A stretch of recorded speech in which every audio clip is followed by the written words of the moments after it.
U.S. President Joe Biden warns Iran, "Be careful." Washington, U.S. President Joe Biden on Friday warned Iran to tread carefully in Iraq following a U.S. airstrike that destroyed parts of a compound used by Iranian-backed militias as they traveled between Syria and Iraq.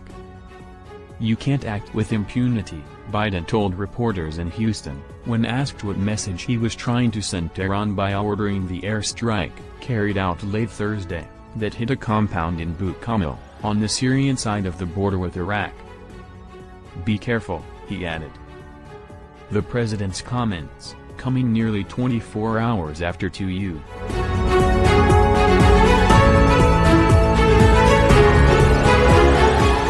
F-15 Eagles dropped 7 precision-guided bombs, destroying 9 facilities and severely damaging 2 others, were his first about the strike, which has become the subject of a political debate in the U.S.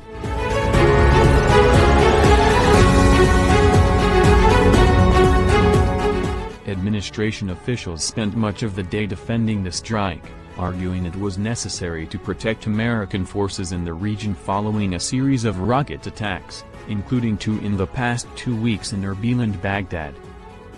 While the Katyusha rocket attack on Baghdad's Green Zone caused only limited damage, the attack outside Erbil International Airport, in northern Iraq, killed a contractor for the U.S.-led coalition and injured 9 others.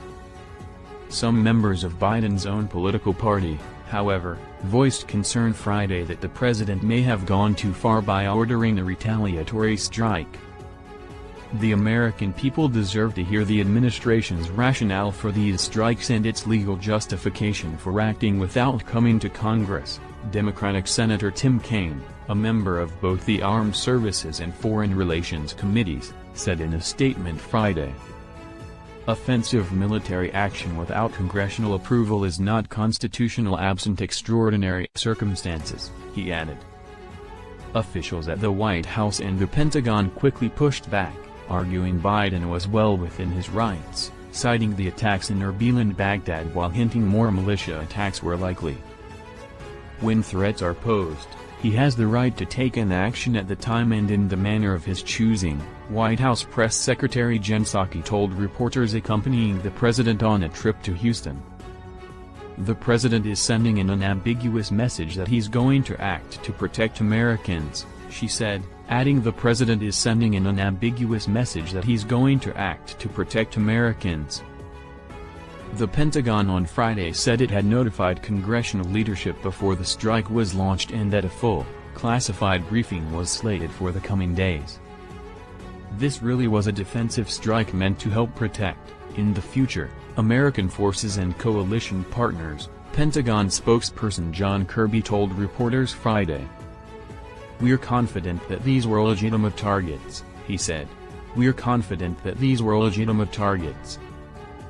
In a statement late Thursday, the Pentagon said the strike targeted a compound at a checkpoint on the Syrian side of the Iraq-Syria border used by Kataib Hezbollah, KH, and Kataib Sayyid al-Shuhada, KSS. Initial U.S. assessments indicated there were also some casualties, though Kirby declined to share any specifics. "These targets were chosen carefully, very deliberately, and struck in exactly the same manner," Kirby said. According to the London-based Syrian Observatory for Human Rights, the U.S. airstrike targeted a weapons shipment destined for the Iranian-backed militias. Citing sources on the ground in Syria, it said 17 militia members were killed. Kataib Hezbollah confirmed the death of one of its fighters and condemned the U.S. action, insisting it was not involved in the recent attacks on U.S. and coalition forces in Iraq. "We stress the legitimate right of our Iraqi people to respond to this cowardly criminal operation," it said in a statement translated by the site Intelligence Group. The group also urged Iraqis to expel the American occupation forces and prosecute the traitors who conspire with them. Iraqi officials, meanwhile, denied providing the U.S. with any assistance that led to targeting the Bukamil site, insisting cooperation with Washington was limited to the fight against the Islamic State terror group. Kirby said while Baghdad did not provide any intelligence that helped in targeting the Iran-backed militia facilities, Iraqi intelligence was able to help us better determine who was responsible for the rocket attacks on US and coalition troops. For its part, Iran condemned the U.S. airstrike, with Foreign Ministry spokesperson Saeed Khatibzadeh labeling it an illegal aggression. Syria's Foreign Ministry likewise chastised Washington, saying the Biden administration is supposed to stick to international legitimacy, not to the law of the jungle as did the previous administration. Whether the U.S. strike will send a message and do much to deter the Iranian-backed militias, however, remains to be seen.